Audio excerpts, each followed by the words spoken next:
Hatiruze moyo tinoramba tichidzigira musangano wedu zvakasimba. Kasi unoona tiri muno takakwanisa kuti tifome prisoners for ED. Toenda patemu yavarira kuti ichichiwedzerwa kuti vazadzikiswe makore ari kutaurwa 2 years dzekuti dzeprogress hayo isi tozitsigira mutauro katiri kuita munomu izosi semember yeCentral Committee, ZANU-PF Central Committee, takati zonu hatiruze moyo. Siyayilandela i-Constitutional Amendment Bill number 3 sithi siyayisekela sithi phambili ngayo okufunakala iphathi yethu ZANU-PF lokufunwa ngabantu beZimbabwe. Amendment Bill number 3 tikuyitsigira zvakasimba kuti pamberi nayo seprisoners for ED munozwa kuti constituency yedu yakakurisa kufunga vasungwa vese vakasisa munyika takunosvika kuma 27,000 or 28,000 pano patiri pachikurubi patoone more than 3,000 mainmates aripo and tafoma prisoners for ED tiri kupawo support pa amendment bill number 3. Nge-amendment bill number 3 siyisekela ngandlela zonke siphakathi lapha fana kathesi lapha ejele sakwanisa ukuthi sivuse i-association yethu esithi i-Prisoners for ED.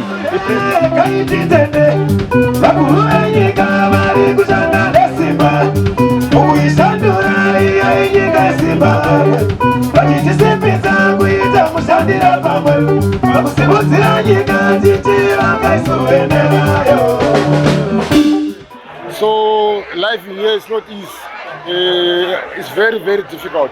But unfortunately, that's the way it is. And we have to adjust. It's very painful, but we have to adjust. And I have adjust. And ndakazvigamuchira kuti ndozviripo. Saka sezvamurikuona today is family week. I have my family. Yese iripo neshamwari nemacolleagues. Yese vese vari pano. Tiri kubraya. Yakatanga musi weMonday up to Sunday. Saka life panapo yakaoma. Majera aya akazarisa. Majera yemahombe. You know, wakasentenced for 15 years in prison. It's not easy. But tingosvikakata tiripo. You know, with Second Republic, tina listening presidents. President wedu vamunangagwa vakaisa amnesty. Takaona vanhu vachibuda about 4,000 inmates dzakabuda nenyaya yapresident nenyaya yekugona kweSecond Republic. Saka tinoimbohopa tapinda imwe amnesty tatera vanhu vachange vachibuda majere vachange vachibuda. Also we want to thank the president for abolishing death sentence.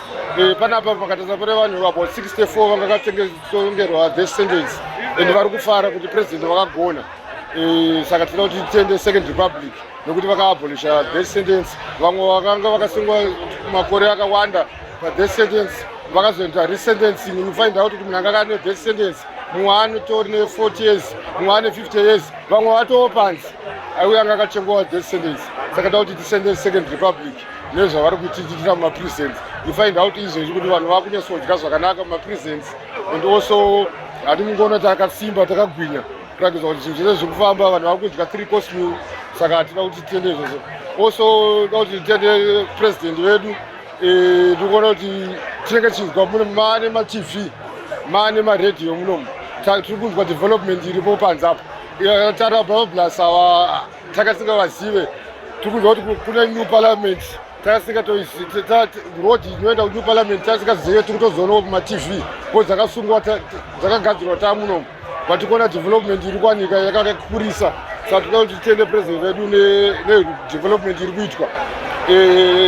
Toenda patemu yavarira kuti ichichiwedzerwa kuti vazadzikiswe makore ari kutaurwa 2 years dzekuti dzeprogress hayo isi tozitsigira mutauro katiri kuita munomu izosi semember yeCentral Committee, ZANU-PF Central Committee, takati zonu hatiruze moyo because we're born and bred in ZANU-PF.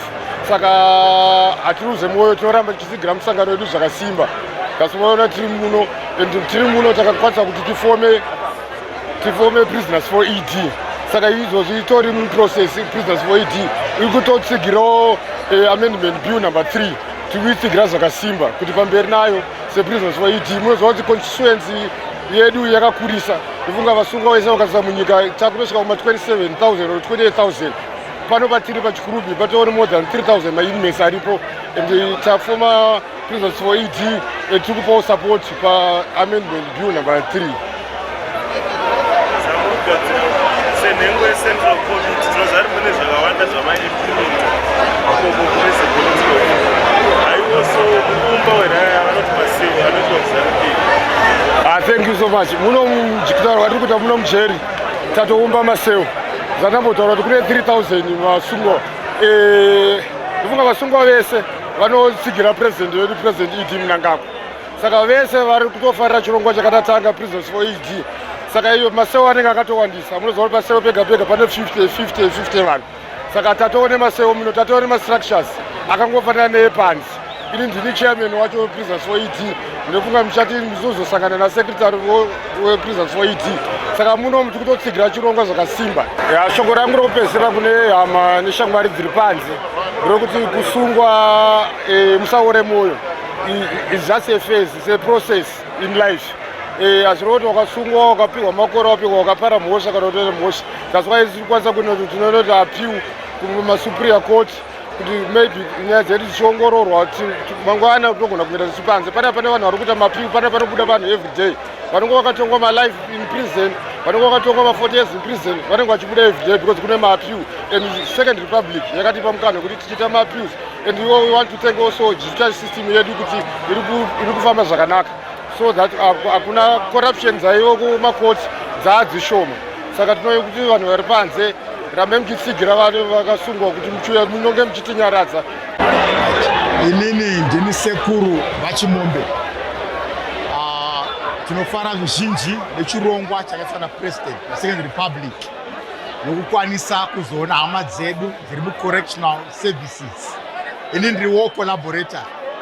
Saka nemukana wakadai watikarwira nefreedom yatinayo nokuti zvinhu zvasiyana nokuona munhu ari distance asava totori pedyo kukwanisa kutaura. Zvekutarisa kwese kwakatozara vanhu vazhinji vari kuita saizvozvo. Saka tave nenguva yakanaka semhuri kuzotsigira kamarada maChimombe panguva yakadai so.